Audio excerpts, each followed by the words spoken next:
근데 공부를 좀 많이 하고 오신 것 같은데 표정들 보시면 들어본 것 같다 이렇게 말씀 좀 그런 거 하신 것 같은데.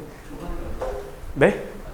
아직 초반이라 되게 잘 이해하고 따라오시는 것 같은데 그런 것 같은데 되게 그래도 혼자 하는 것보다 이렇게 수업 듣는 게 낫지 않나요 확실히? 저는 혼자 있었는데 되게 오래 걸렸어요. 저 진짜 그냥 혼자 하고 답만 외우고 이렇게 했더니 진짜 1년이 넘게 걸렸거든요. 살짝 저는 이제 이렇게 한 10년 됐으니까 딴 지가 거의 10년 가까이 됐으니까 대학교 교수님한테도 물어봐도 그냥 외우래요. 근데 저는 제 스타일이 외워서 딱 하면 금방금방 잊어버리더라고요. 그래서 따고 나서 진짜 많은 걸 찾아봤어요.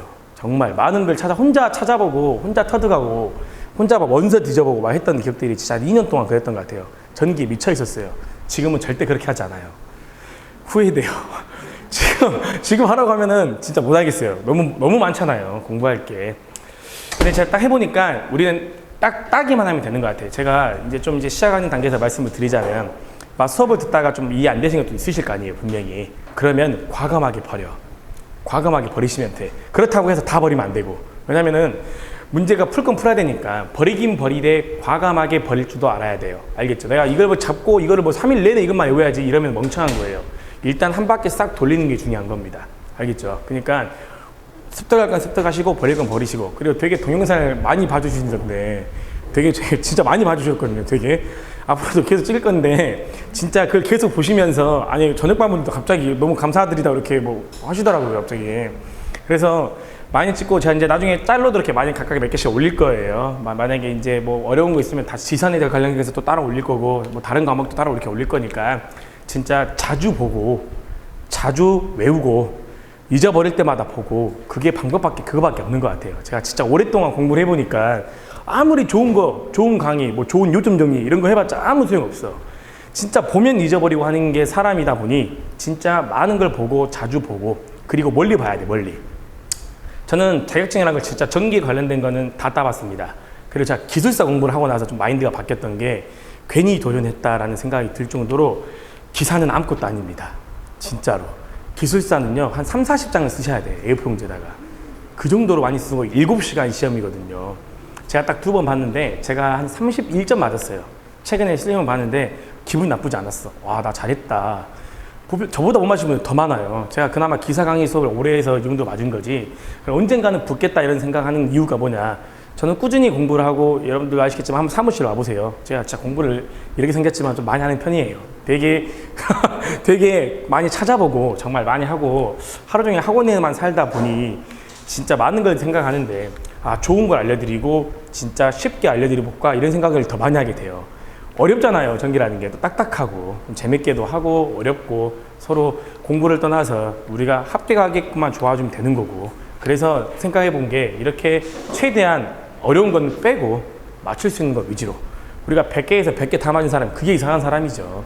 그렇지 않을까요? 그렇다고 해서 딱 60개만 맞아야지 그것도 이상한 사람이잖아요. 그게 어려운 거죠. 그죠? 그러니까 적당량에 진짜 한 번 듣는 것보단 2번 듣는 게 좋아요. 오늘 동영상 강의 들었는데 이해할 것 같아요. 근데 딱 일주일 지나잖아요. 다시 기억이 안 나. 그러니까 그런 것들을 계속 봐야 돼요. 보면서 저도 한 동영상을 한 1000번까지 본 적 있어요. 진짜로. 그때 이제 완벽히 제 걸로 된 것 같은데 그 정도로 많이 보셔야 돼. 자격증 따는 그 순간까지. 그리고 항상 말씀드렸죠. 전력공학이 제일 중요해요. 그냥 이걸 다 내가 오늘 외워야겠다는 생각으로 그 책을 외워야겠다는 생각으로 딱 외우잖아. 나중에 실기 수업 들을 때 정말로 하나도 어색하지가 않아. 알겠죠, 여러분들? 그러니까 꼭 공부하실 때 응원을 해 드릴 테니까 열심히 하세요. 알겠죠? 시작해도 돼요? 자, 시작하겠습니다. 이번에는 또 가장 중요한 게요. 계속 중요하다 하는데 진짜 중요합니다. 알겠죠? 지선이라고 있거든요, 여러분들. 이 지선이 정말 중요합니다. 그래서 우리가 지선에 대해서 여러분들이 좀 공부를 하셔야 돼. 요것도 실기시험에 잘 나오는데 이 지선 같은 경우는 사실 공사기사에서 진짜 잘 나왔었어. 근데 지금은 공사기사, 전기기사 그런 개념이 사라졌기 때문에 전기기사에서도 충분히 나올 수 있는 게 지선이야. 그리고 필기시험에서도 잘 나와. 미안합니다만 이 지선은 어디서 나오냐면 법규에서는 더 잘 나와. 알겠죠? 그러니까 오늘 제가 지선에서 완벽하게 설명드릴 테니까 끝내버리게. 알겠죠, 여러분들? 그럼 갑시다. 지선이라는 게 뭐냐면 설명을 드려볼게. 이렇게 지지물이 이렇게 있어요. 잘 봐보세요. 이 지지물이 있고 여기도 이렇게 지지물이 이렇게 있어요. 지지물이. 이렇게.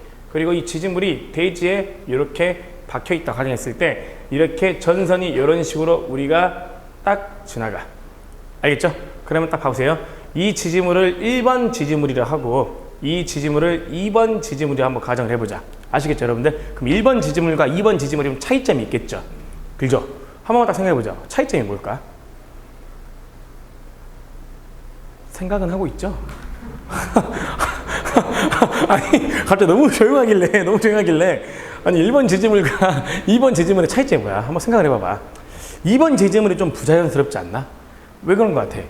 1번 지지물 같은 경우에는 전선 양쪽이 잡아당기고 있죠? 근데 2번 지지물 같은 경우에 지금 어때? 여기로만 잡아당기고 있는 거죠? 지금. 그리고 이 잡아당기는 걸 앞으로 쉽게 장력이라고 합시다. 뭐라 한다고 여러분들? 장력. 그러면 1번 지지물을 딱 봤을 때 이 1번 지지물의 장력은 이렇게 당기는 거죠, 지금. 근데 얘는 이렇게 당기지만 이렇게도 당겨지는 거죠? 맞아요. 맞죠? 근데 2번 지지는 지금 뭐야? 이렇게는 당기고 있지만 지금 1번 지지물처럼 이렇게는 당겨지지가 않죠. 그러지 않을까? 맞잖아요. 그럼 1번과 2번을 비교했을 때 누가 더 위험하냐고? 2번이 위험하죠. 그래서 이 2번 지지물 같은 현상이 있겠죠. 왜요? 전선이 들어가는 게 있으면 마지막 끝나는 지점도 있으니까요. 그래서 이 2번 지지물처럼 이 지지물의 안정성과 전선의 강도를 보강하기 위해서 뭘 설치하냐면 지선이라는 걸 설치를 해야 돼. 알겠죠? 그러면 이 그림을 봤을 때 이 2번 지지물을 통해서 우리가 이렇게 반대로 당겨주는 힘을 만들어야 되잖아요. 맞습니까? 그러면 우리가 생각해보세요. 그럼 얘를 하늘에서 잡고 있어야 돼?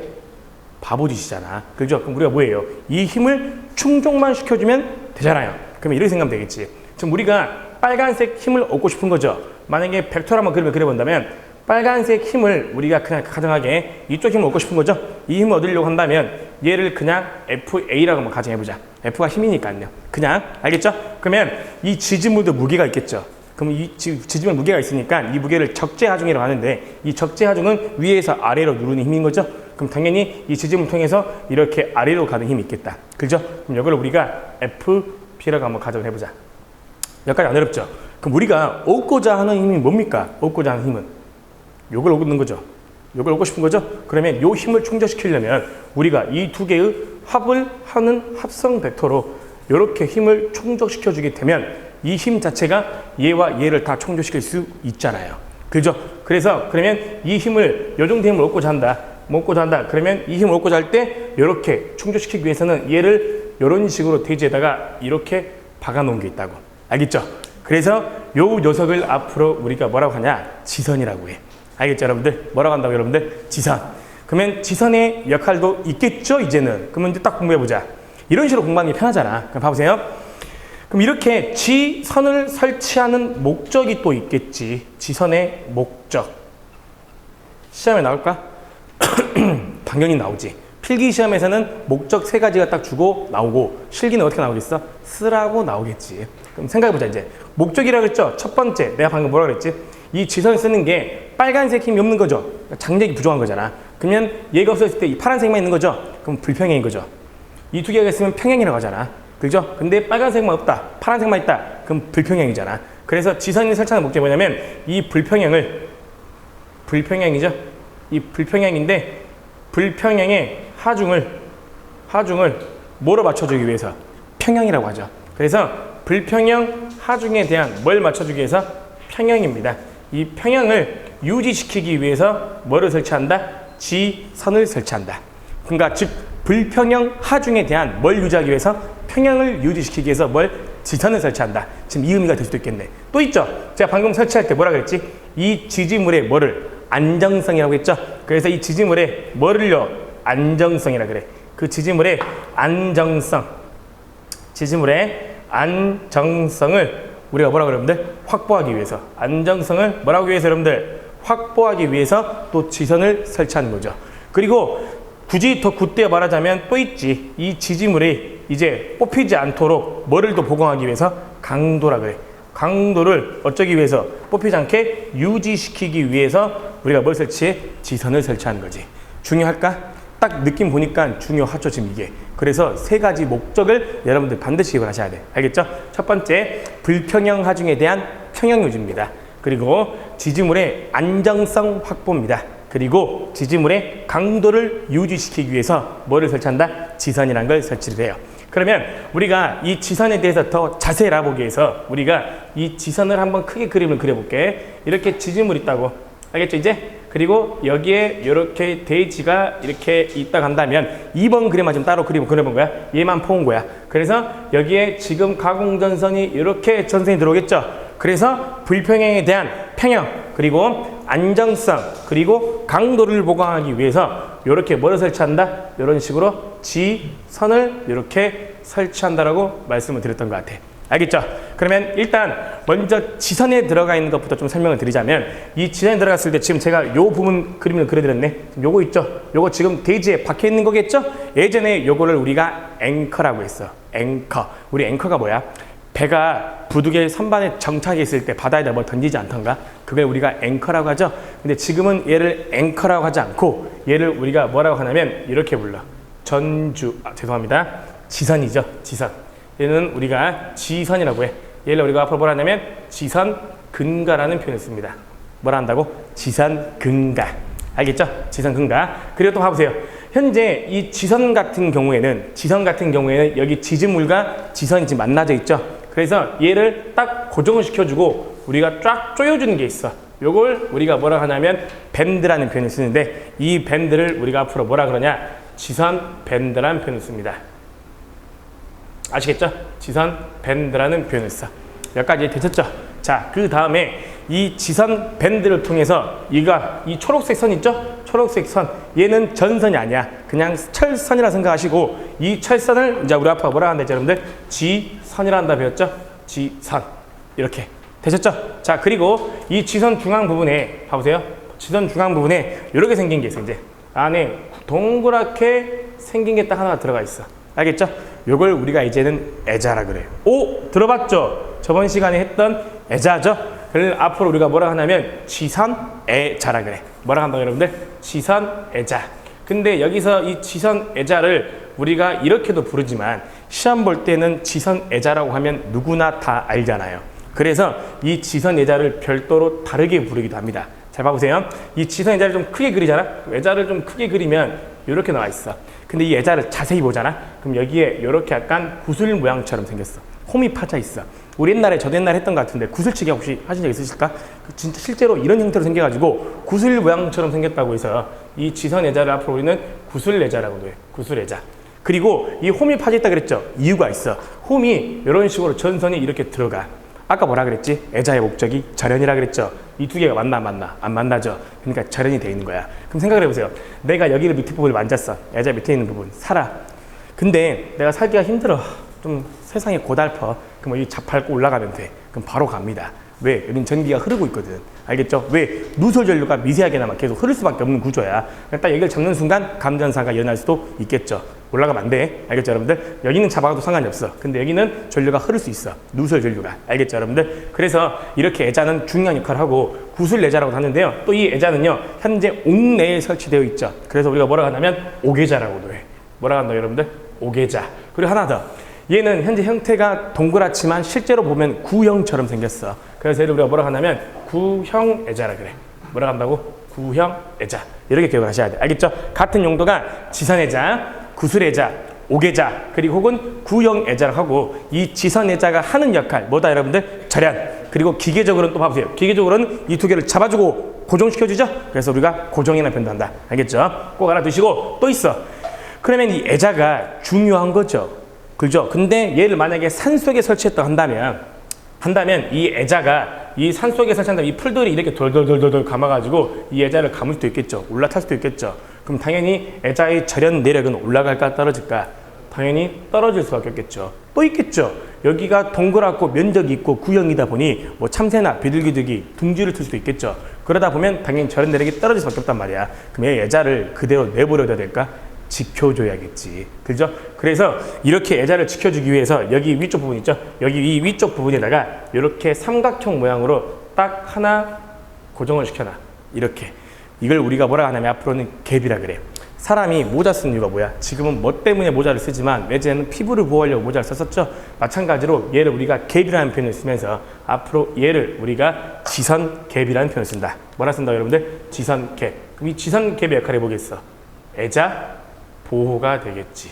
그죠? 그러면 이 삼각형, 여기 보세요. 이 삼각형을 이렇게 잡고 내릴 수 있어. 알겠죠? 그럼 이 예자가 안으로 쏙 들어가겠죠. 그래서 지선을 보호해주는 게 지선입니다.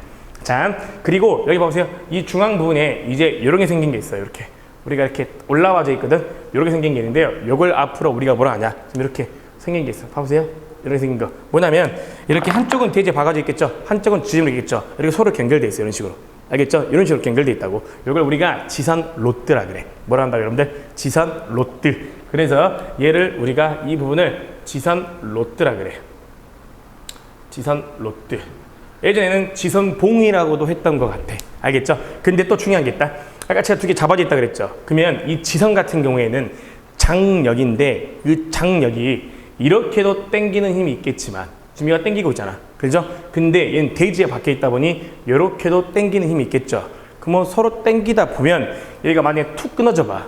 그럼 얘가 그 힘으로 인해 헐라당 넘어갈 수 있겠죠. 그럼 얘도 지켜줘야겠네. 녹이시면 안 되니까요. 그래서 얘를 이렇게 우리가 딱 씌워줘. 우리 칼이 녹이 슬지 말라고 딱 씌워진 것처럼 얘도 이렇게 딱 씌워져. 알겠죠? 요걸 앞으로 우리가 뭐라고 하냐면 이 부분 있죠? 이 부분을 앞으로 우리가 지선 카바라고 합니다. 뭐라고 한다 여러분들? 지선 카바. 그래서 지선에 사용되는 자재는 이렇게 7가지가 있다. 알겠죠 여러분들? 제가 저희 학원 선생님들 다 알려드렸어요. 저희 학원 선생님들 제가 다 알려드렸었는데 여기 보시면 이렇게 하나 둘 셋 넷 다섯 여섯 7가지죠. 그래서 지선에 대한 자재는 총 몇 가지다? 7가지다 알고 가셔야 돼. 그리고 여기서 포인트 하나 봐보세요. 지선 근가 있죠. 이 근가는 분명히 대지에 박혀 있다 그랬죠. 그럼 대지도 지 마음대로 박는 게 아니라 매설 깊이가 지정이 되어 있어. 알겠죠? 그 매설 깊이라 하면 여기 대지로부터 이 지선 근가가 박혀 있는 정도의 깊이를 말하는 거야. 그 깊이는 최소한 몇 미터냐면 1.5m를 선정합니다. 알겠죠? 지선 근가는 최대한 몇이라고? 1.5m로 선정을 한다. 그걸 봐보세요. 이 애자 있죠? 애자 무겁죠? 무거워서 만약에 끊어져 봐. 그럼 예자가 이렇게 반원을 그리면서 왔다 갔다 흔들릴 텐데 여기에 누가 다니지? 우리가 다닐 거 아니야. 그럼 시원하게 머리 한 대 맞아봐봐. 가버리겠지. 그러면 안 되겠죠. 그러니까 이 애자도 어느 정도의 대지로부터 이격거리가 존재한다 이 말이야. 그래서 이 애자는 대지로부터 여기 양단에 이 이격거리가 존재하는데 이 이격거리는 반드시 2.5m 이상도 선정을 해야 돼. 이제는 절대로 서장훈도 안 맞아. 그러니까 안전하게 걸어다닐 수 있겠지. 그래서 애자의 기본 높이 그리고 지선 근가의 매입 깊이까지 알아두시면 좋을 것 같아. 참고로 요거는 설비에서 물어봤었어. 제가 같이 한번 해드린 거야. 그러니까 꼭 기억을 하셔야 돼. 우리 이렇게 같이 공부하는 게 편하잖아. 연관돼서 공부하는 게. 알겠죠? 설비 때도 똑같이 또 해드릴 거야. 요거 하나 알아두시고. 그래서 지선에 필요한 거는 이렇게 기억하시면 될 것 같아. 알겠죠? 그러면 우리 교재를 보게 되면 그 지선의 종류가 있어. 뭐가 있다고 여러분들? 지선의 종류가. 가자. 첫 번째, 우리가 이 지선의 종류를 자세히 살펴보잖아. 여기 보세요. 이제 책 보지 마시고 여기 보세요. 안 지울 테니까. 이 지선의 종류를 보게 되면 첫 번째 우리가 뭐가 있냐면 보통 지선이라고 있어. 뭐가 있다 여러분들? 보통 지선이라고 있다. 이 보통 지선은 어쩔 때 쓰냐? 일반적으로 대지가 이렇게 평탄하거나 알겠죠? 대지가 평탄하거나 평상시에 지지물을 고정시켜 줄 때 사용되는 게 보통 지선인데 방금도 그림을 그려드렸지만 이 지선의 보통 지선의 형태는 이런 식으로 생겼어요. 이렇게. 요게 우리가 보통 지선이야. 알겠죠? 그 다음에 두 번째야. 두 번째로 뭐가 있냐면 수평 지선이라는 게 있거든. 이 수평 지선은 좀 특징을 좀 알고 계실 게 있어. 이 수평 지선의 역할이 뭐냐? 봐보세요. 이 수평 지선은 첫 번째가 뭐가 있냐? 요거 기억하셔야 돼. 지선주가 필요해. 다른 지선주가 필요합니다. 그럼 여기서 말하는 다른 지선주라는 그 의미가 뭐냐? 철근 콘크리트 중인 하나 우리가 뼈대만 있는 거 있죠. 그냥 지지물은 있는데 아무것도 설치가 되어 있지 않았어. 심지어 전선도 없어. 그냥 딸랑 철근 콘크리트주만 있는 거야. 무슨 말인지 이해되셨죠? 그리고 두 번째가 뭐가 있냐면 이렇게 보통 지선이죠. 방금 위에 있는 이 보통 지선을 설치할 수가 없을 때 뭐라고? 보통 지선을 설치할 수가 없을 때. 그럼 어쩔 때겠어? 이거겠지. 이렇게 지지물이 이렇게 있습니다. 여기에 대지가 이렇게 있어. 내가 이렇게 보통 지선을 설치하려고 해. 하려고 했더니 여기 인가 주변에 여기에 예를 들어서 그냥 시냇물이 절절절 흘러봐. 그럼 보통 지선을 깔려고 했더니 그래다가 물에다가 박을 수는 없잖아. 그렇죠? 근데 다행스럽게도 이 건너편에 보니까 쓰지 않는 지지물이 딱 하나 있는 거야. 이렇게 이런 식으로. 그럼 얘가 보이겠어요 여러분들? 지선주가 되겠죠? 그래서 지선을 깔 때 이 도로 강을 건너가지고 얘를 묶어서 대지에다가 이렇게 박는 방식이 있어. 알겠죠? 이걸 우리가 뭐라고 하냐면 수평지선이라 그래. 알겠죠? 자, 그 다음에 세 번째 우리가 뭐가 있냐면 요게 있어. 우리가 공동지선이라고 합니다. 무슨 지선이라고 한다 여러분들? 공동지선이라 그래. 그럼 여기 자세히 보시면 이 공동이라는 말 있죠? 느낌 오잖아. 공동이 뭐겠어? 똑같은 지지물을 동시에 묶는다는 의미야. 그럼 여기서 포인트가 있거든. 이 공동지선은 우리가 뭐가 있냐면 고처가야. 고처가. 뭐라고 여러분들? 고처가라고 해. 우리 분명히 배웠다. 배전에 가장 많이 사용되는 것은 CP주, 지지물 중에 CP주를 가장 많이 사용한다 그랬죠. 근데 그 CP주 중에 A종 CP주가 있고 B종 CP주가 있다. A종 CP주는 주기가 이렇게 된다 그랬지? 16m 이하. 잘합니다 우리 아버님. 16m 이하. 그 다음에 또 하중은요 몇이라고? 잘하셨습니다. 하중은 6.8km 이하야. 근데 방금 아까 길이 말씀하셨죠? 그 지지물의 길이가 서로 건물이나 혹은 위치에 따라서 다를 수가 있겠지. 그게 고처가야. 지지물의 높낮이가 다를 때를 고처가라고 해. 그리고 두 번째 뭐가 있냐면 생각보다 지지물이 서로 어떻게 인접해 있는 경우야. 알겠죠? 인접한 경우. 생각보다 지지물이 서로 인접해 있는 경우를 의미해. 그럼 이거죠. 이렇게 지지물이 이렇게 있어. 한쪽은 지지물 요거야. 근데 다른 한쪽 지지물은 요 정도 돼야. 누가 봐도 길이가 지금 서로 같아요? 달라요? 다르죠? 그래서 좀 경간이 가까워. 제가 지지물과 지지물 간격을 경간이라고 그랬죠? 여기 이 지지물과 이 지지물의 간격을 뭐라 한다 여러분들? 경간이 한다 그랬잖아. 생각보다 경간이 가까워. 그럴 때는 요렇게 얘랑을 이렇게 쫙 묶어가지고 대지에다가 이렇게 박아. 알겠죠? 이걸 우리가 뭐라 그래? 공동지선이라 그런다. 뭐라 그런다 여러분들? 공동지선. 알겠죠? 듣고 있어? 듣고 있죠? 미안해. 자꾸 많죠 진짜. 근데 어쩔 수 없잖아. 이거 자주 봐야 된다니까. 그러니까. 자, 그 다음에 네 번째 우리가 뭐가 있냐면 Y지선이라는 게 있어. Y지선. 알겠죠? 이 Y지선의 특징이 뭐냐? 얘는 이게 가장 중요한 특징인데요. 장력이야. 뭐라고 여러분들? 장력. 이 장력이 굉장히 클 때야. 그러니까 팽팽할 때죠. 힘이 있을 때. 그리고 또 뭐가 있냐? 얘는요. 다단에 왕급류가 설치되고 다단에 뭐가 여러분들? 왕급류래. 이 다단에 왕급류가 설치가 되고 혹은 전선로가 끝나는 부분이야. 알겠죠? 전선로가 끝나는 부분을 설치하는데 지지물에다 설치하려고 했어. 이렇게. 얘가 끝나. 전선로가 끝나. 딱 끝나는데 이렇게 끝나는데 여기에 또 뭐가 있어? 완철이 또 이렇게 있어. 그러면 박아야 되죠 지선을. 그러면 이 전선과 이 지선을 서로 이렇게 묶어. 그리고 이 대지가 이렇게 있을 거 아니에요. 그죠? 얘를 그대로 어디에다가? 대지에다가 박아 이렇게. 요걸 우리가 뭐라 그래? Y지선이라 그래. 알파벳 모처럼 뭐예요? Y자처럼 보이죠? 그래서 얘를 뭐라고 하냐면 Y지선이라고 합니다. 알겠죠? 그리고 우리가 다섯 번째 있거든? 이 다섯 번째를 보시잖아요? 뭐가 있냐? 마지막으로 궁지선이 있어. 뭐가 있다 여러분들? 궁지선. 자, 이 궁지선이 존재하는데 이 궁지선은요 큰 타이틀로 A형 궁지선이 있고 우리가 R형 궁지선이 있다. 요걸 좀 여러분들이 알고 가셔야 되는데요. 그 궁지선이 A형과 R형이 존재하는데 우리가 이 궁지선의 비교를 좀 비교해보자면 얘는 반대로 Y지선과는 다르게 장력이라 그래. 이 장력이 어쩔 때냐면 굉장히 적을 때야. 어쩔 때라고? 장력이 적을 때. 그리고 또 포인트가 뭐가 있냐면 요거야. 지선 시설이 불가능할 때예요. 지선을 설치할 수가 없을 때. 요게 궁지선이거든. 그럼 무슨 말이냐면 봐보세요. 요거야. 이렇게 있다. 지지물이야. 그럼 이게 포인트인 거지. 지선을 시설할 수가 없다 그랬죠. 어쩔 때일까? 극단적으로 가. 이 지지물 바로 옆에 대한민국에 가장 큰 63 빌딩이 딱 하나 있어. 그럼 얘 돼 안 돼? 보통 지선. 안 되지. 얘도 돼 안 돼? 안 돼. 얘도 안 되죠? 얘도 안 되는 거야. 그러면 이제 이때 설치하는 게 뭐냐면 궁지선인데 그럼 어떻게 설치하냐? 여기에다가 별도의 완철을 인위적으로 하나 올려. 알겠죠? 그리고 여기에다가 변압계를 이제 올리는 거야.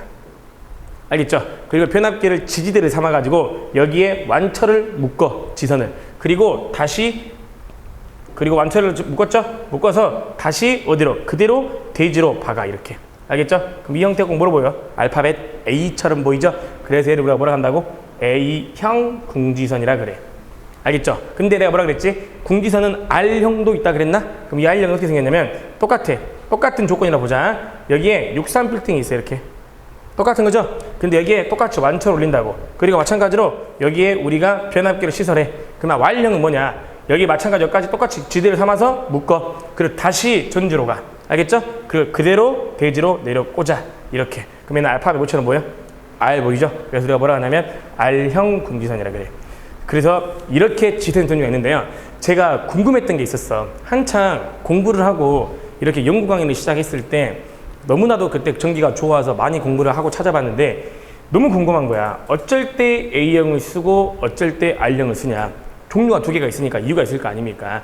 그래서 제가 막 뒤져봤었지. 열심히 한창 원서도 뒤져보고 자격증 책 한 10권 다 뒤져본 것 같아. 그리고 인터넷 찾아보고 없어. 왜 없지?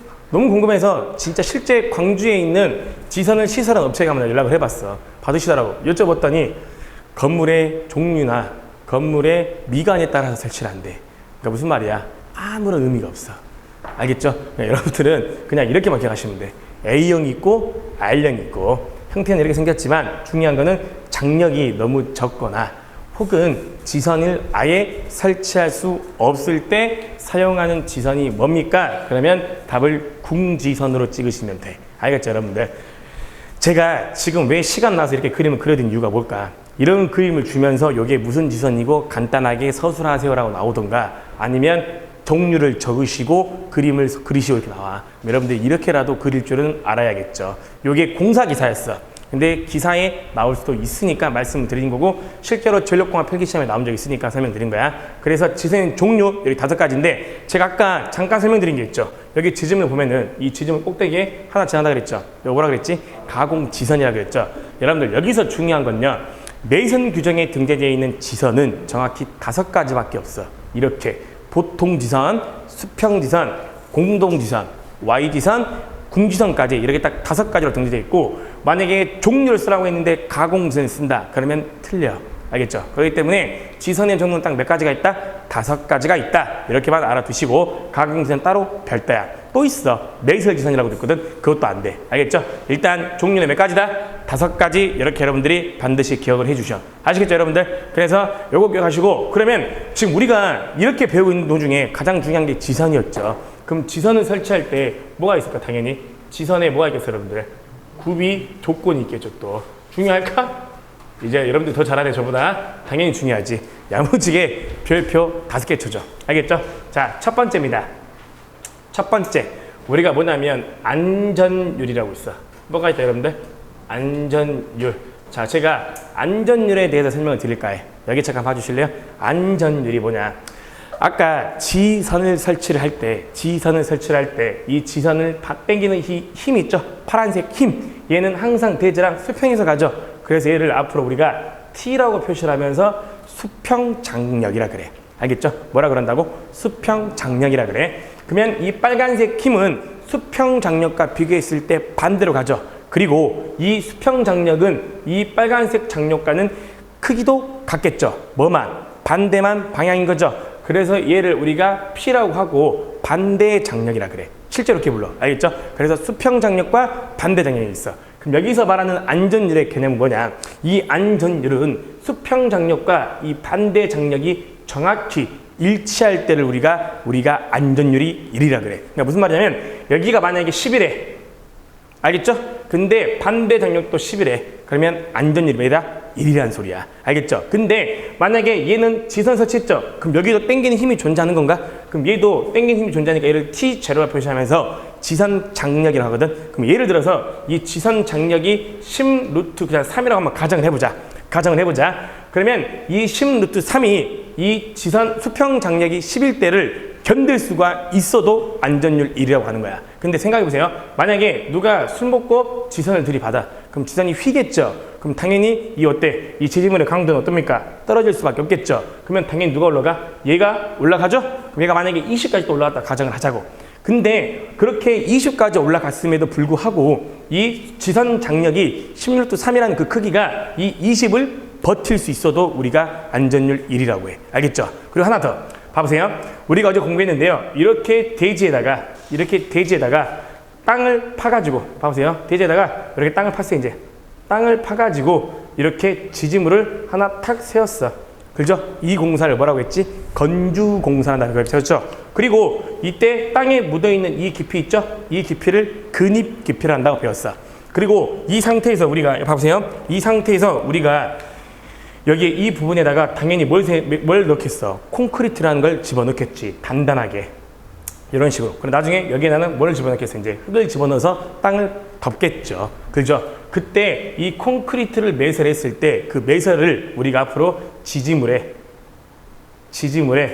뭐라 하냐면 기초라고 표현을 써. 뭐라 한다고? 지지물의 기초. 제가 지금 이 말을 왜 하냐면 나중에 설비하실 때 이딴 말을 하고 있어. 나중에 안전율을 물어보거든. 그럼 지지물의 기초 안전율이라는 게 있겠지. 근데 그 지지물을 우리가 철주, 목주, 철탑 이런 말을 쓰고 있어. 아니라고. 알겠죠? 여기서 말하는 이 지지물의 기초는 이렇게 건주공사를 실시했을 때 그 공주공사에 들어가는 콘크리트의 매입의 강도를 지지물의 기초라고 하는 거야. 그때 그 지지물의 기초 안전율을 우리가 뭐 물어보냐면 설비에서 물어봐. 알겠죠? 미리 말씀 한번 드려볼게. 얘는 2야. 알겠죠? 지지물의 기초 안전율은 2라고. 그럼 쉽게 말하면 요건 거지. 만약에 얘가 바람이 쑥 불었어. 그럼 이 지지물이 쑥 넘어가. 좋아 안 좋아? 안 좋은 거죠. 근데 만약에 그 힘이 우리가 100이라고 가정하자. 100이라고 가정하자. 그러면 지지물의 기초 안전율은 최소 몇을 맞춰줘야겠어? 100이라고 하자. 그럼 똑같이 100이면 당연히 버틸 수 있겠죠. 근데 누가 이렇게 하지는 않을 거 아니야. 왜요? 여유는 좀 둬야 되니까. 더 추가적 힘이 들어올 수 있는 거니까 누가 이걸 100을 하지 않겠죠. 그럼 이 100을 원래 최소한 몇 가지 해야 돼? 100까지 해야 되는 거죠. 근데 이 지지물의 기초를 더 우리가 안정성을 보강해가지고 200까지 키워봐. 이 말이야. 그럼 얘가 몇 배죠? 2배죠. 그럼 이게 이 말이야. 무슨 말인지 알겠죠? 그래서 뭐든지 안전율이라는 건 전부 다 그 지지물의 여유계수라고 생각하세요. 알겠죠? 그럼 당연히 이 지선도 뭐가 있겠어? 안전율이 있거든. 그 안전율은 항상 몇으로 선정하냐면 2.5로 선정을 합니다. 뭐로 선정한다 여러분들? 2.5로. 지금 무슨 말인지 되셨죠? 자, 그 다음에 요게 있어요 여러분들. 봐보세요. 우리가 하중인데 이때까지 들었던 하중이 전부 다 설계하중 이런 말 들어봤잖아. 들어나실까? 설계하중이 뭐라 그랬지? 자중. 맞아? 빙설하중. 그 다음에 풍합하중. 요걸 우리가 설계하중이라고 그랬죠. 많이 틀려. 여기서는 설계하중이 아니고 여기서는 우리가 임장하중이라고 그래. 제가 지금 이걸 왜 강조하냐면 실기 때는 적어야 되잖아. 맞아? 맞아? 실기 때는 적어야 되니까 지금 문제야. 그래서 얘는 설계하중이 아니고 여러분 뭐라고 한다 여러분들? 인장하중이라고 그래. 다시 합시다. 뭐라고 한다 여러분들? 인장하중이라거든. 이 인장하중이 왜 인장하중이냐? 봐보세요. 아까 그랬죠. 이 지선은요. 이렇게 반대로 당기는 힘이 있다 그랬죠. 이렇게. 그러면 이쪽으로 당기는 힘이 존재한다고. 근데 얘는요. 이렇게 서로 당기죠. 그러니까 서로 당기는 힘이 작용한다고. 그 하중을 뭐라 그래? 인장하중이 아닌 거야. 절대 설계하중이 아니다. 인장하중이야. 그러니까 헷갈리지 말고 지선은 서로 양쪽으로 당기니까 인장하중이나 이렇게 표시하는 게 편해. 그래서 이 인장하중은 반드시 몇이냐면 4.31인데요. 얘는 늘어나면 좋은 거죠. 바로 툭 끊어주면 안 되니까 어느 정도 버텨야 될 거 아니야. 얘는 뭐야? 이상이야. 알겠죠? 4.31kN 이상일 것. 알겠죠? 이게 포인트야. 자, 그 다음에 두 번째입니다. 네, 봐보세요. 두 번째 뭐가 있냐면 우리가 소선이라 그래. 소선. 뭐라 그러는데 여러분들? 소선. 이 소선이 존재하는데 우리가 이 지선을 자세히 보이시잖아. 그러면 꽈져 있어. 알겠어요? 철선으로 여러 가닥 꽈져 있다고. 그래서 몇 가닥 꽈져 있냐 물어보거든. 얘를 우리가 세 가닥 꽈져 있다 그래. 몇 가닥 꽈져 있다고? 세 가닥. 그리고 같은 표현으로는 3조라 그래. 알겠죠 여러분들? 3조. 이해되셨죠? 무슨 말인지? 근데 더 중요한 게 있다. 잘 보세요. 자, 분명히 이 지선을 자세히 보면은 우리가 멀리서 보면 한 가닥으로 보이겠지만 자세히 가까이 보면은 세 가닥으로 꽈져 있다 그랬죠? 근데 이 한 가닥 철선 기준에 지름이 있어. 어디로 공부했죠? 밀이랑 밀이 스퀘어가 있었잖아. 지름이 존재한다고. 한 가닥 기준 지름이 있어. 그 가닥 기준 지름이 몇 짜리를 써야 되냐면 2.6mm짜리 써야 돼. 몇 짜리라고? 2.6mm. 그리고 그랬죠. 항상 전선은 굵으면 굵을수록 좋은 거죠? 그러니까 이상이야. 알겠어요, 여러분들? 그리고 2.6mm 이상으로 선정을 하고 얘는 무슨 선이다? 아까 철선이라고 그랬죠? 그래서 우리가 금속선을 써. 알겠죠? 금속선. 근데 조건이 있다. 교재에도 적혔겠지만 원래는 2.6mm 이상의 금속선을 쓰는 게 원칙이지만 단, 문제에서 이렇게 나와. 문제에서 뭐라고 나온다고? 인장하중이 만약에 0.68kN 이상이다. 뭐라고? 인장하중이 0.68kN 이상이라고 하잖아? 그러면 굳이 2.6mm짜리를 쓸 필요가 없고 얘를 더 완화시켜가지고 얘는 몇 짜리도 가능하냐면 2mm짜리도 가능해. 몇 짜리? 2mm. 얘는 2mm짜리도 가능해. 그래서 2mm 이상의 뭘 설치하냐면 아연 도금을 실시하면 돼. 이렇게. 알겠죠? 자, 그리고 세 번째. 이거 기억하셔야 되는데, 지중, 그 다음에 및, 그 다음에 지표상이라고 있어. 지중 및 뭐라고 여러분들? 지표상. 근데 여기서 조심할 게 있다. 이거 봐보세요. 지금 내가 밑줄 긋은 거 봐봐. 지금 몇 다 밑줄 긋지? 밑이죠. 요즘 필기시험은 또 어떻게 나왔냐면 제 말이 같나 봐죠. 지중 및 지표상과 지중 또는 지표상 같은 건가? 말이 다르죠. 그러니까 우리나라 말이 어려운 거야. 다시 해볼게. 지중 및 지표상, 지중 또는 지표상 다른 거죠. 뭐가 다를까? 지중 및 지표상은 요거죠. 봐보세요. 봐봐. 이렇게 있으면 지중 및 지표상이면 얘랑 얘 둘 다죠. 근데 지중 또는 지표상이면 둘 중에 하나란 소린 거죠. 그러니까 잘 봐야 돼. 얘는 뭐야? 지중 및 지표상이야. 둘 다야. 알겠죠? 그럼 봐보세요. 지중 및 지표상 각각 몇이야 여러분들? 30cm씩. 몇 cm씩? 30cm씩. 지중 및 지표상 각각 30cm씩 우리가 아연 도금 실시할 것. 여러분, 얘는 아연도 철선입니다. 아연도 전선이니까 아연도에는 철선. 알겠죠? 얘는 아연 도금을 실시해야 돼. 이게 무슨 말이냐면 여기 봐줘. 아까 지짐을 있다 그랬죠? 그럼 지선이 이렇게 내려 꽂을 거 아니야? 이런 식으로. 그죠? 그러면 봐보세요. 현재 지선은 대지 안으로 들어가 있죠? 보통 대지에는 뭐가 있어? 수분이라는 게 존재해. 그럼 그 수분으로 인해서 이 부분이 쉽게 뭐가 들어? 녹이 쓸어 버리겠지. 또 비가 오게 되면 흙탕물이 대지 위에 고여 있죠. 자동차나 사람이 걸어가다 보면 그게 트일 수 있다고. 그럼 그게 트이면 여기 위에도 트일 수 있겠죠. 그러니까 둘 다 실시를 해야 되는데 그 실시한 이유가 부식이 될까 봐. 그 부식 방지를 위해서 이렇게 아연 도금으로 샥 덮어버리는 거야. 무슨 말 얘기했죠? 그때 어느 정도 깊이까지? 지중 몇 센치? 30cm. 지상 몇 cm라고? 30cm. 도합 합쳐서 몇 cm야? 60cm야. 그럼 요거 틀린 거지. 이렇게 말씀드렸더니 지중 및 지표상 60cm. 틀린 거죠. 각각 몇 cm라고? 30cm야. 만약에 지중 및 지표상 각각 60cm라는 건 여기 60, 여기 60인 거죠. 아니라고. 알겠죠? 몇 cm씩? 30cm씩 실시한다. 이해되셨을까요? 자, 그 다음에 네 번째 있어. 자, 이 지선이 이게 포인트야 또. 봐보세요. 요 말이 들어가. 이제 도로를 횡단한대. 지선이 뭐라고 여러분들? 도로를 횡단을 실시한답니다. 이게 무슨 말인지 알아야 될 거 아니야. 뭐라고 여러분들? 도로를 횡단을 한대. 이게 무슨 말이냐? 아까 공부했다시피 지금 이게 보통 지선이라고 그랬죠. 이 보통 지선이 폭이 있어. 폭이. 봐봐. 우리가 이 길이를 만약에 H라고 한다. 길이가 있다겠죠? 지지물도. 그럼 여기 폭이 있죠? 여기서부터 여기에 폭이 있을 거 아니야. 만약에 이 폭을 선정할 때는 이 지지물의 전체 길이 H를 통해서 여기 폭을 우리가 2분의 H로 선정할 수가 있어. 이게 무슨 말이냐면 얘가 만약에 10m래 길이가. 그러면 이 폭은 최대한 몇 m냐면 5m까지 해야 돼. 뭐가 이해됐을까? 이 길이가 있어. 그럼 5m면 넓은 거죠. 충분히 차도 하나도 만들 수 있어. 그래서 이 중앙 부분에 여기에 차도를 만들어 버린 거야. 그러면 사람이 도로를 건너갈 때 횡단이라는 말을 쓰죠. 그것도 똑같아. 지선도 도로를 건너가잖아. 그럼 그걸 뭐라 그래?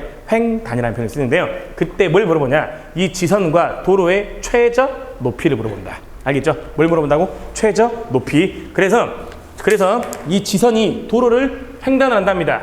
횡단 시에 그 횡단 시 높이가 반드시 몇 메타 이상이다? 5m 이상이야. 뭐라고 여러분들? 5m 이상이 돼야 돼. 여기까지 되셨을까? 그러면 더 중요한 게 있어. 5m 이상이라 그랬죠. 근데 이게 말이 나와. 또 이게 나온다. 단 이 말이 나오는 거야. 그럼 무슨 말일까? 얘 같은 경우에는 우리가 단 도로에 교통의 지장이 없대. 뭐의 지장이 없다? 그 도로를 할 때 이 지선이 도로에 전혀 교통의 지장이 없다고 한다면 무슨 말이냐면 아까 이렇게 지선이 도로를 횡단을 했대. 그럼에도 불구하고 별로 이 지선이 그 도로에 영향을 받지 않아. 아무런 문제가 없어. 그러면 굳이 5m를 할 필요가 없고 얘를 몇 가지 가능하냐면 4.5m 이상까지 가능합니다. 요거 외워야 될까? 외워야 돼. 알겠죠? 그리고 마지막 다섯 번째. 지반이 약해. 약할 때는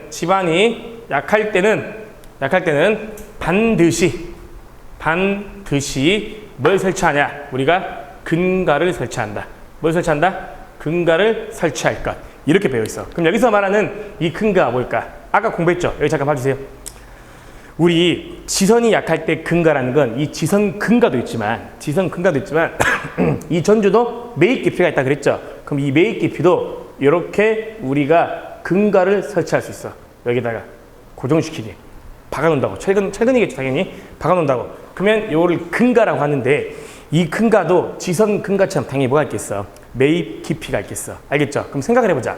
외우더라도요 이 지선 근가는 서로 당기는 힘이 있으니까 얘는 더 깊게 묻어야 돼.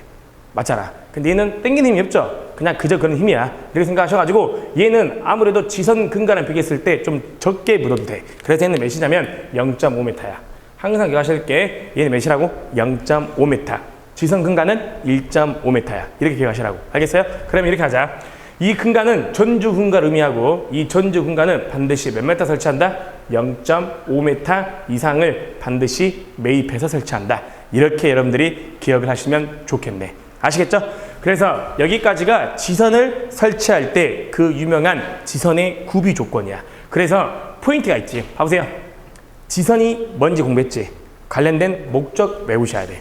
알겠죠? 그리고 그 지선에 들어가는 자재 기억하시는데요. 개인적인 생각입니다만 이 지지물의 기초안전율 설비에서도 나와. 알고 가셔야 돼. 몇이라고? 2야. 그럼 오늘 벌써 안전율을 2개 외운 거야. 지지물의 기초안전율 2. 또 뭐 있어? 지선의 안전율 2.5. 이렇게 설비야. 설비에 이렇게 물어봐. 지지물의 기초안전율이 몇입니까? 물어본다고. 그럼 답은 뭐라고? 2 이렇게 한다고. 알겠죠 여러분들? 그리고 각각에 대한 종류 기억하시고 그 다음에 마지막으로 구비 조건이야. 근데 요건 다 법규에서 나와 사실은. 알겠죠? 사실은 법규야 지금. 그럼 무슨 말일까? 나중에 제가 법규 써도 제가 한다 그랬죠? 그럼 법규 때 똑같이 할 거야 또. 그럼 더 좋은 거죠? 근데 이제 전력공학에서 뭐가 나오냐면 전력공학은 이게 나와.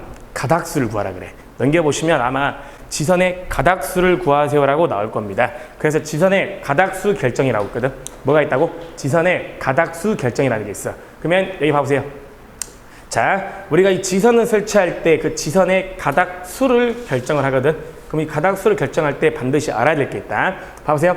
이렇게 지지물이 설치가 되어 있고 이렇게 대지가 있다고 한다면 현재 얘는 이렇게 전선이 들어가 있다고 한다면 아까도 그랬죠. 얘는 장력이 여기에만 이렇게 존재한다 그랬죠. 이 장력을 아까 우리는 뭐라 그랬죠? 수평 장력 T라고 한다 그랬어. 맞아요? 그러면 얘를 우리가 이렇게 설치하는 것 보고 우리가 뭐라 그랬죠 여러분들? 지선이란다 그랬죠. 근데 얘는 항상 설치한 요구 조건이 여기 뭐를 충족시키기 위해서 반대 방향으로 이 수평 장력과 같은 힘을 충족시키기 위해 반대 장력을 만들어주기 위해 이 지선을 설치한다 그랬어. 그러면 전력공학에서는 뭐가 많이 물어보냐면 이 지선의 가닥수를 물어봐. 아까 지선은 몇 가닥으로 되어 있지? 3가닥이야. 그러면 여기서 제가 좀 더 깊게 하나 들어가면 이걸 좀 알고 가셔야 되는데 이 3가닥으로 제가 한다고 했으니까 사람들이 이렇게 생각을 하셔. 2.6mm짜리를 3가닥으로 쓴다. 틀려. 알겠어? 무슨 말이냐면 2.6mm짜리로는 3가닥으로 구성할 수가 없어. 지름 자체가. 이게 뭐야? 이상인 거죠. 그러니까 얘는 최소 지름이란 소리야. 최소 지름인 2.6mm짜리로는 절대 지선 3가닥으로 구성할 수 없어. 그러면 3가닥으로 구성할 수 있는 게 뭐가 필요하냐? 3가닥으로 구성하려면 이 지선의 가닥수가 총 3가닥 구성하려면 얘는 우리가 직경이 몇 짜리 돼야 되면 4mm 이상짜리를 3가닥으로 구성할 수가 있어. 무슨 말이냐면 앞으로 4mm 이상일 때부터가 3가닥으로 구성이 가능해. 뭔지 알겠죠? 그럼 반대로 2.6mm짜리로 지선을 구성하려면 얘는 몇 가닥이 필요하냐면 7가닥이 필요해. 이것도 좀 알고 있어야 돼. 알겠죠? 무슨 말이냐면 다시 할게. 아까 지선은 3가닥이라고 했죠? 근데 최소 2.6mm짜리 하나로 3가닥으로 구성할 수가 없다고. 2.6mm짜리로 쓰려면 몇 가닥이 필요해? 7가닥이 필요하다 이 말이야. 바꿔 말하면 최소 3가닥이니까 그럼 3가닥으로 쓰려면 그 지선 하나에 지름 철선 자체가 몇 짜리 돼야 된다고? 4mm짜리를 3가닥 이상으로 쓸 수 있어. 알겠죠 여러분들? 이게 좀 포인트야. 그러면 이렇게 가닥수 구할 때는 저걸로 인해서 가닥수를 구하는 건데 구할 수가 있지. 봐보세요. 여기 세타죠. 봐보세요. 지금 반대장력이니까 지금 이 부분이 반대장력인 거죠. 그죠? 그럼 여기 각이 있는 거죠. 각. 여기 각. 그죠? 이 각을 뭐라 그래? 세타라고 할 수 있겠죠. 그럼 이 세타는 억각을 이용해서 여기도 세타잖아요. 맞아. 맞죠? 그러면 이 앞으로 이 세타를 우리가 뭐라 하냐면 코사인 세타인 거죠. 여기도 뭐라 그래요? 코사인 세타. 빗변분의 밑변인 거니까요. 그러면 우리가 당연히 이 지선 가닥수를 구할 때는 반드시 뭘 알아야 돼? 수평 장력을 문제에서 줘야만 구할 수 있는 거죠. 그래 안 그래? 그죠? 그러니까 반드시 수평 장력은 줍니다. 그럼 여기서 우리가 요걸 구할 줄 알아야지. 뭐를요? 코사인 세타를 구할 줄 알아야 될 거 아닙니까? 맞습니까? 그럼 코사인 세타를 구하기 위해서는 어떻게 구하면 됩니까? 빗변분의 뭐라 그랬죠, 여러분들? 밑변이라 그랬죠. 그럼 이 빗변을 우리가 받는 장력이 있다 그랬죠. 그 아까 이 장력을 뭐라 그랬지? t 제로 한 다음에 얘를 우리가 지선 장력이라 한다 그랬죠. 그럼 여기서 코사인 세타를 구하려면 어떻게 구하면 돼요? 빗변분의 뭐니까? 밑변이니까. 그럼 이 밑변이 얘랑 똑같은 거죠. 누구랑? 반대 장력이랑 똑같은 거죠. 그럼 이렇게 보면 되겠네. 코사인 세타는 어떻게 보면 됩니까? 빗변이 뭐예요? 지선 장력. 그죠? 그리고 얘가 뭐예요? 수평 장력. 근데 이렇게 써도 되겠습니까? 수평 장력이랑 뭐랑 같으니까? 반대 장력이랑 같으니까 이렇게 줘도 되는 거죠. 그럼 바꿔 말하면 이제 이렇게 준다. 얘는 코사인 세타를 줘. 그럼 뭘 안 줄까? 요걸 안 줘. 그럼 어떻게 하면 돼? 이 두 개만 자리만 바꿔주면 구할 수 있겠죠. 맞죠? 그럼 나 먼저 풀어볼 거야. 그리고 여기서 중요한 건 이제 가닥수를 구한다 그랬죠. 그럼 이 가닥수는 어떻게 구하냐? 아까 이 지선의 가닥수는 세 가닥 기준 한 가닥에 인장하중이야. 여기서 이 A는 단면적이 아니다. 지선 한 가닥 기준 인장하중이야. 다시 뭐라고? 지선 한 가닥 기준 인장하중이라 그래. 알겠죠? 그리고 얘를 뭐라 그래? T0. 얘를 뭐라 그랬지? 수평 장력이라고 한다 그랬다. 알겠죠? 수평 장력. 그리고 여기 보세요. 지선은 뭐가 있다 그랬죠? 항상 여유계수인 안전율이 있다 그랬죠? 당연히 안전율 고려해야지. 그러니까 안전율 표시할 때는 여기에 뭐를 쓰냐면 K로 써. 알겠죠? 그래서 이 두 가지 공식을 기억을 하셔야 되는데요. 여기 잘 보세요. 봐보세요. 그래서 여기까지 구했어. 그럼 제일 중요한 게 있어. 그럼 구했어. 만약에 이 답을 구했더니 예를 들어서 얘가 만약에 7.6이 나왔다고 가정을 하자. 그럼 생각해 보세요. 전선 중에 7.6 가닥이 있어? 없잖아. 8이면 8, 7이면 7이지. 그죠? 그래서 항상 가닥을 구할 때는 반드시 머릿속에 기억하실 게 뭘 기억하셔라? 절상을 하셔야 돼. 알겠죠? 왜냐하면 여유계수를 둬야 되니까요. 그래서 이 7.6을 답을 선정하지 않고 예를 들어서 몇을 선정한다? 8가닥 이렇게 답을 찾으셔야 돼. 알겠어요? 요게 전력공학의 시험에 나와. 그러면 딱 한번 해보자. 바로 그 밑에 문제가 있거든. 나랑 한번 같이 바로 풀어보게. 전선의 수평 장력 T가 800이래. 그럼 봐보세요. 얘가 800이라는 소리야? 여기가 800이구만. 그죠? 얘가 800이라는 소리입니까? 맞죠? 그리고 그때 지선의 가닥수를 결정하라 그랬는데 그때 지선 한 가닥 인장하중이 몇이라 그랬지? 440이라 그랬죠? 그리고 그때 안전율이 몇이라 그랬죠? 2.5라 그랬나? 근데 문제를 보니까 얘 지선 장력 줬어 안 줬어? 안 줬죠. 근데 구할 수 있다고. 왜냐면 현재 그 밑에 보면 그림을 보게 되면 여기 보세요. 여기 높이 몇 메타라 했지? 여기 8m. 맞습니까? 그리고 여기 밑에 밑변 몇 줬죠? 6m 줬죠? 그럼 우리가 요거 구할 수 있다 없다? 있지. 이 장력을 구하는 게 아니죠. 이 빗변을 구할 수 있는 거잖아. 무슨 공식을 이용해서? 피타고라스. 그죠? 8의 제곱, 6의 제곱. 그럼 여기 몇 나오는 거지? 이 길이가 10m라는 소리네. 그럼 우리가 뭘 구했다는 소린가? 코사인 세타를 구할 수 있다 없다? 있다라는 소리 되네. 그럼 코사인 세타는 어떻게 구한다고? 수평 장력, 즉 지선 장력분의 수평 장력인 거죠. 그럼 얘 구할 수 있어 없어? 있잖아. 그럼 몇 구했지? 10인 거죠? 그럼 여기다가 그대로 대입해. 몇입니까? 이는 10. 10인 거죠? 그리고 여기 T인가요? T가 뭔데요? 지금 빗변분의 밑변. T가 곧 뭐예요? P인 거죠? 그러니까 몇입니까? 6인 거죠. 여기가 몇이에요? 10분의 6인 거지. 되셨죠? 그럼 이제 그대로 대입하면 되잖아. 그대로. 어떻게? 아까 줬네. 지선 한 가닥당 인장하중. 몇 줬지? 400. 몇? 40. 맞죠? 지선 한 가닥당 아니야? 맞잖아요. 지선 한 가닥당 인장하중 몇이라고? 440. 그리고 T0 구했잖아요. T0는 어떻게 구해? 얘 두 개 자리 바꾸면 되는 거니까요. 그죠? 아, 잘못했다. 봐보세요. 잘못했잖아요. 지금 얘가 10분의 6이 아닌 거죠? 봐보세요. 아까 얘랑 얘랑 자리 바꾸셨다 그랬잖아요. 지금 우리가 알고 싶은 게 뭐예요? 얘를 좀 구해야 되는 거니까. 얘 두 개 자리 바꾸면 코사인 세타 한 분의 T인 거죠? 근데 코사인 세타가 몇인 거야? 10분의 뭐예요? 6인 거죠. 그죠? 그리고 이 T가 몇인 겁니까? 몇이에요? 800. 요거인 거잖아. 맞습니까? 그죠? 그럼 요거를 그대로 갖다가 여기다 대입해 주면 되겠죠. 지금 요거 10분의 6분의 800이니까 6분의 8000 나오겠구만. 그럼 여기가 6분의 몇 나온다 소리예요, 여러분들? 8000. 8000. 이렇게. 그리고 안전율 몇 줬어? 2.5 줬어. 여기다가 곱하기 몇? 2.5 하면 되겠네. 무슨 말이 되셨죠, 여러분들? 그럼 봐보세요. 이 상태에서 계산을 해보니까 몇 가닥 나왔냐면 7.6가닥이 나왔대. 그래서 제가 7.6가닥이라는 건 없다 그랬죠? 뭐가 있다 그랬죠, 여러분들? 절상을 해가지고 무조건 몇 가닥이다? 8가닥이다. 그럼 여기서 중요한 게 뭘까? 당연히 마지막 지선 가닥수 구한 공식은 알아야겠지만 그럼 여기서 중요한 건 요거죠. 다시 한번 적어볼까? 코사인 세타는 어떻게 본다? 지선 장력분의 뭐 수평 장력 혹은 뭐다 반대 장력으로 구할 수 있는 거지. 그럼 이 문제는 지금 뭐를 준 거지? 얘를 안 줬고 얘를 준 거네. 맞잖아요. 그래서 이 두 개 자리만 바꿔서 대입만 하게 되면 정답 나오겠구만. 알겠죠?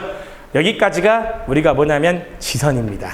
알겠죠? 그러면 안타깝게도 전력공학에서 나오는 거는 딱 요거 하나만 나와. 알겠죠? 그럼 나머지 오늘 이때까지 배운 게 헛수고냐? 아니라고. 우리가 설비 때 다 나오고요. 실기 때도 나와. 그러니까 오늘 공부한 거 굉장히 중요하니까 꼭 기억을 하셔야 돼. 제가 사실 오늘은 세 가지 다 끝내려고 했어. 오늘 일장 거의 끝내려고 했어. 지선, 이도, 애자 하려고 했거든. 지금 이 세 개가 일장에서 가장 중요하거든. 근데 오늘은 안타깝게도 지금 애자 있고 지선을 했어. 그럼 내일은 절대 빠지시면 안 돼. 내일 뭐 할 거냐면 이도라는 게 있어. 알겠죠, 여러분들? 그 이도도 시험에 굉장히 잘 나오고 2차 실기 시험에 자주 출제되는 문제니까 내일은 빠지지 마시게. 알겠죠? 오늘 오전 수업은 여기까지 하도록 하겠습니다. 수고하셨습니다. 네.